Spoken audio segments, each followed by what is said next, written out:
تو پہلے ہم یہ جاننا چاہ رہے ہیں آپ سے کہ جو آپ نے یو ایس میں یونیورسٹیز دیکھی، وہاں پہ اسکول دیکھے، اور وہاں پر ظاہر ہے کہ مذہبی جو تعلیم کا نظام ہے وہاں پر آپ کی اس پہ بھی بڑی گہری نگاہ ہے، تو کیا محسوس کرتے ہیں؟ کیونکہ اکثر ہم پاکستان اور امریکہ کے تعلیمی نظام پر باتیں کرتے ہیں، باتیں سنتے ہیں. آپ کی دانش میں دونوں تعلیمی نظام میں آپ چونکہ ایکسپیرینس کیا آپ نے، تو کیا بڑا فرق محسوس کیا آپ نے؟ دیکھیں، تعلیمی نظام جو ہے وہ سوسائٹی سے کوئی مجرد چیز نہیں ہوتی. وہ جو کچھ آپ کا معاشرہ، آپ کی فکر، آپ کے نظریات، آپ کے آدرش، آپ کا قومی مزاج، اس سب کی ایک غمازی کرتی ہے آپ کا جو تعلیمی نظام ہے. پاکستان کے بارے میں ہم جانتے ہیں کہ گزشتہ کم و بیش 200 سال سے یہ خطہ ایک تہذیبی بحران کا شکار ہے. یہاں پر ایک کشمکش ہے، یہاں پر کنفرنٹیشن ہے، یہاں پر ایسے نظریات اور ایسے معاملات جن کے ساتھ عالمی برادری اٹیچ ہے. ہم لوگوں نے اپنے آپ کو اتنا انوالو کر لیا کہ جس کی وجہ سے وہ موضوعات جن پر آپ کو خود اپنے علاقے، اپنے ڈیموگرافک کے اندر غور کرنا ہوتا ہے، وہ زیر بحث ہی نہیں رہے.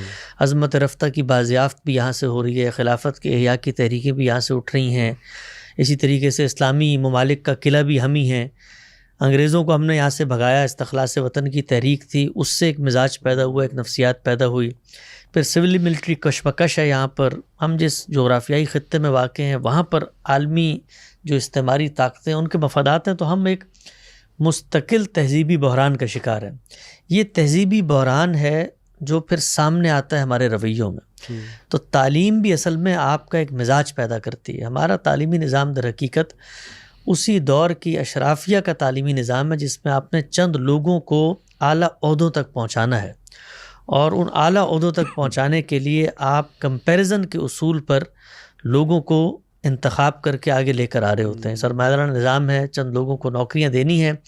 پورے تعلیمی نظام کی اورینٹیشن یہ ہے کہ آپ نے پوزیشن کے اوپر سامنے رکھ کے لوگوں کا انتخاب کرنا ہے، اور جو کریم ہے سوسائٹی کی اس کو تعلیم کی منہاج تک پہنچا کر کہنا ہے کہ یہ ترقی یافتہ اور تعلیمی یافتہ لوگ ہیں. تعلیم کا اس سے کوئی تعلق نہیں ہوتا. تعلیم بالکل مختلف چیز ہے. تعلیم نام ہے تہذیب نفس کا. جو کچھ صلاحیت آپ کو اللہ نے دی ہے اس صلاحیت کو نکھارنا ہے آپ نے. میں اکثر یہ بات کہتا ہوں، بڑے بڑے مشکل معاملات ہوتے ہیں لیکن آپ کو کبھی کبھی زندگی کے چھوٹے چھوٹے اسباق وہ چیزیں سمجھا دیتے ہیں جو بڑے بڑے فلسفی نہیں سمجھ. میرے یہاں ٹوئنز بچوں کی پیدائش ہوئی تو میں ڈاکٹر کے پاس گیا، بہت انٹرنیٹ پہ پڑھنا شروع کیا. پہلی دفعہ بچے پیدا ہوئے تھے تو میں نے اپنے ڈاکٹر سے پوچھا، میں نے کہا یہ بتائیے کہ میرے بچے اب 3 مہینے کے ہو گئے ہیں، تو بتائیے کہ دنیا میں 3 مہینے کے بچوں کا جو وزن ہوتا ہے ان کے مقابلے میں میرے بچوں کا وزن کتنا ہے؟ تو انہوں نے مجھے کہا کہ یہ بالکل غلط سوچ ہے جس پہ آپ سوچ رہے ہیں. بچوں کا وزن کبھی بھی دنیا کے بچوں کے موازنے سے نہیں ہوتا. بچوں کا وزن ان کی پیدائش سے ہوتا ہے. تو آپ کے بچے کا کمپیریزن اس کی پیدائش سے ہوگا کہ اب وہ کہاں تک پہنچ گیا. تو تعلیم نام ہے اللہ نے جو مجھے صلاحیتیں دی ہوئی ہیں جس کے ساتھ میں پیدا ہوا ہوں ان کو نکھارنے کا. تو پاکستان کا تعلیمی نظام جو ہے وہ ہمارے پورے کے پورے قومی بحران کی غمازی کرتا ہے. اس کے مقابلے میں آپ امریکہ کو دیکھیں تو امریکہ جو ہے وہ کچھ فلسفیانہ نقطہ نظر کے اوپر اس کی ناؤ کھڑی ہوئی ہے. جان لاک کا فلسفہ ہے جس میں ہیومنزم کی، انسان کی قدر اور فریڈم آف ایکسپریشن اور اس طرح حریت فکر، حریت آزادی، اس سے وہ لوگ نکلے ہیں. پھر ان کا جو اپنا مذہبی پس منظر ہے جس میں انہوں نے دیکھا ہے جبر کو، تسلط کو، ظلم کو، تو اس کے نتیجے میں کچھ سوشل ویلیوز ڈیولپ ہوئی ہیں. مثلا قانون کی حکمرانی، حق خود اراتی ہے، جمہوری اقدار ہے. اسی طریقے سے لوگوں کی نقل مکانی کے بارے میں آپ نے آزادی دی ہے. یہ قومی مزاج ہے جو پھر آپ کے تعلیمی اداروں پر اثر انداز ہوتا ہے. تو اب وہاں پر تعلیم کو جو ہم نے دیکھا وہ بالکل مختلف ہے جو پاکستان میں ہوتا ہے. مثلا تعلیمی یافتہ ہونے کا اس سے کوئی تعلق نہیں ہے کہ آپ اعلیٰ درجے کی ڈگریاں رکھتے ہیں. آپ امریکہ کے بارے میں اعداد و شمار دیکھیں تو بہت کم تعداد ہے جو ہائر ایجوکیشن یونیورسٹی لیول تک جاتی ہے. بہت کم تعداد ہے اور ہونا بھی ایسی چاہیے. سوسائٹی کے اندر اختصاصی تعلیم حاصل کرنے والے لوگوں کی تعداد 10 سے 12% نہیں ہوتی، اور باقی جو لوگ ہوتے ہیں وہ اپنے شعور کو بہتر کرتے ہیں، ان کو لینگویج کی سکلز آتی ہیں، کمیونیکیشن سیکھتے ہیں، ایک ورلڈ ویو ڈیولپ ہوتا ہے اور ہنرمند ہوتے ہیں. اب اس ہنرمند کی وہاں پر وہی عزت ہے جو ایک پی ایچ ڈی کیے ہوئے شخص کی، بلکہ شاید اس سے زیادہ عزت ہوتی ہے. اور بنیادی جو انسان کی ضروریات ہوتی ہیں وہ بالکل اس کو اس طرح حاصل ہیں جیسے کسی بہت اعلیٰ ڈگری والے شخص کو حاصل ہوتی ہیں. یہ بڑا اہم نقطہ آپ نے اٹھایا. جب میں لندن میں تھا تو میرے لیے ایک بڑی عجیب چیز یہ تھی کہ میں نے وہاں پہ دیکھا کہ لوگوں نے ٹیکسی چلا کے پوش ایریاز میں گھر لے لیے تھے. بالکل ایسے. اور یہاں تو اب ایک پی ایچ ڈی کیا ہوا ڈاکٹر، بلکہ چلے M B B S doctor کی بھی بات کر لیں تو اس کے لیے آسان نہیں رہا کراچی جیسے شہر میں گھر لینا اور یہ سوچنا کہ میں جلدی اپنے کیریئر میں گھر افورڈ کر سکوں. بالکل ایسے. اور دیکھیں پیشے کی عزت ہے ہمارے یہاں. آپ دیکھیں ہمارے یہاں بچپن سے جو ڈائلما ہے ہمارے پوری پیرنٹنگ کا، وہ کیا ہوتا ہے کہ آپ بچے کو کہتے ہیں کہ تم اگر نہیں پڑھو گے، آگے نہیں نکلو گے تو تم ریڑھی لگاؤ گے. اب وہاں پر ریڑھی لگانے کا نام ہے اسٹارٹ اپ، اور وہ انٹرپرینورشپ ہے. یعنی اس کے بعد آپ کو پورا معاشرہ عزت کی نگاہ سے دیکھتا ہے کہ ایک شخص اپنے پیروں پہ کھڑے ہو کر آگے نکلنے کی کوشش کر رہا ہے. دوسری چیز کیا ہے، ہمارے یہاں ہر چیز کمپیریزن میں ہے. یہ کمپیریزن ہلاکت ہے. لوگ کہتے ہیں کہ اس سے جو ہے وہ کنسٹرکٹیو تعمیری ترقی کا رستہ آگے نکلتا ہے. اس سے مخاصمت، ایک دوسرے کو نیچے دکھانا، اور اس کے نتیجے میں شارٹ کٹس لے کے آگے پہنچنے کا رویہ پیدا ہوتا ہے. میں نے بھی آپ کے ساتھ یہی کیا، پاکستان امریکہ کا کمپیریزن دے دیا آپ کو. ہماری گروتھ جو ہے وہ ہمارے لحاظ سے، لیکن ہم اپنی گروتھ میں بھی بہت پیچھے ہیں. امریکہ میں جو سب سے اچھی چیز ہمیں محسوس ہوئی، ہم خود امیگرینٹس کی صورت میں وہاں پر گئے.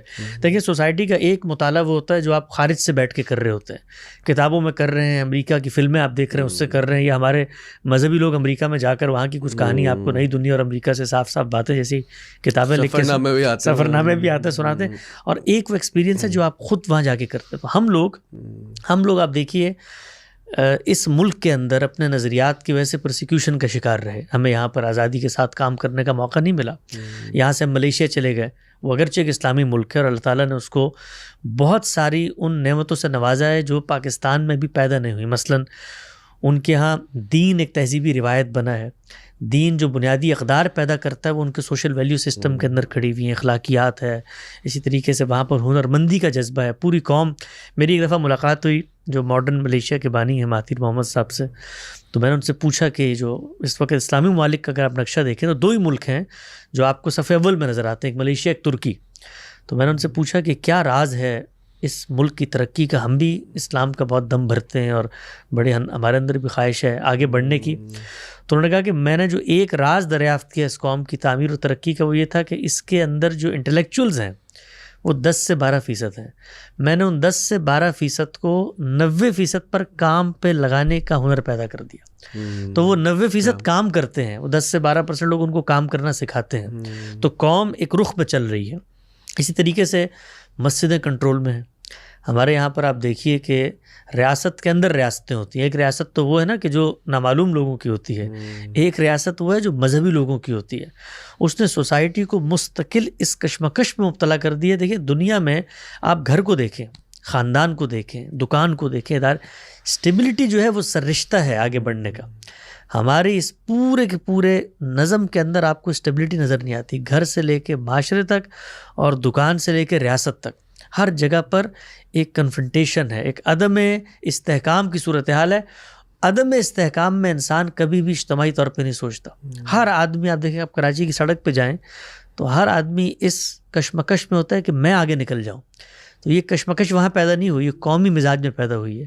تو ملیشیا کے اندر ایک بڑی تبدیلی ہمیں نظر آئی، اور وہ یہ تھی کہ قوم نے اپنے آپ کو بحیثیت قوم پہچانا ہے اور وہ آگے بڑھیں. لیکن امریکہ پنیکل ہے، یعنی انسانی فطرت کا جو معاملہ ہے جس کو اللہ نے پیدا کیا ہے اس کا وہ پنیکل ہے. ہر شخص اپنی صلاحیت کو بروئے کار لا کے آگے بڑھ رہا ہے، اور ریاست کا ایک ہی مقصد ہے، وہ یہ کہ میں نے اپنے شہریوں کو تحفظ فراہم کرنا ہے. تو وہ اللہ تعالیٰ قرآن مجید میں بھی مسیحیت کی بڑی تعریف کرتے ہیں. خود رسالت مآب صلی اللہ علیہ وسلم کو بھی ابتدا میں حبشہ ہی میں موقع ملا، اور ہم جیسے جو مذہبی لوگ ہیں جن کو کہا جاتا ہے کہ بھئی یہ یہود و ہنود کی گود میں جا کے بیٹھ گئے، لیکن حقیقت یہ ہے کہ ہر اس شخص کو جس کو اپنے اپنے ملکوں میں جبر و ستم کا سامنا کرنا پڑتا ہے، ان کو باہر کے امریکہ میں جگہ ملتی.